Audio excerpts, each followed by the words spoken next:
Alright, this is Andrew Jolly with Jota Home Inspections. Today is August 12th, 2021. We're at 3654 Jupiter Drive doing a sewer scope. We've got the camera pushed out 78 feet to the city connection, and now we're going to pull it back and record it and see what we find.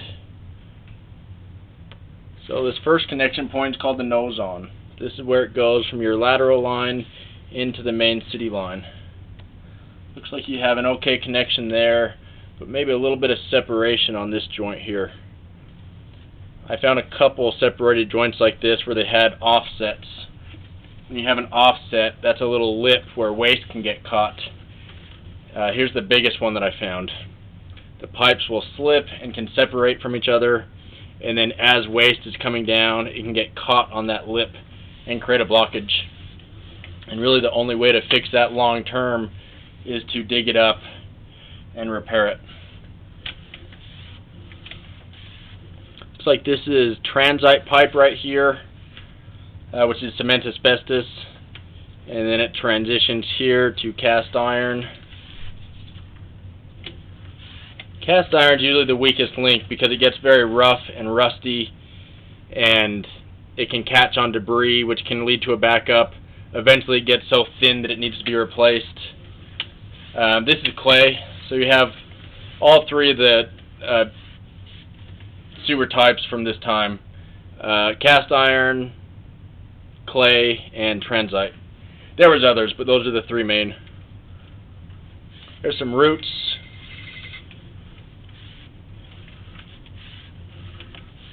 More roots here.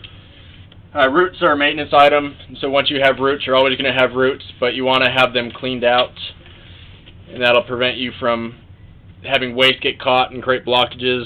I mean, that one's covering about half the line. More roots.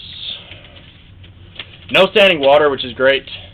I've ran a lot of water while I've been here, and so that indicates that you have proper grade. More roots, that's a big one too. So having proper grade is really important. When it's time to replace the cast iron, you'll have an option of doing a liner, and since you have proper grade, I think this line would probably qualify to do a liner. A little bit of standing water here, so my camera head's still peeking above it, which is a good sign. And quite a bit of rust through here, and so if you were to have that cleaned out, it might take care of that little bit of standing water that's there. This is a good example through here of how cast iron gets very rough and rusty. I accessed the line through a clean out down in the basement. It's towards the front of the house, right by the water main valve. So just to recap, you have a combination of different types of pipe, cast iron, clay, and transite. There's a lot of roots, and so I'd recommend having those cleaned out sooner than later to prevent blockages. And then you also had a couple good size offsets where the pipes are separated and created little lips where waste could potentially get caught and lead to backups. So I'm going to end this recording now.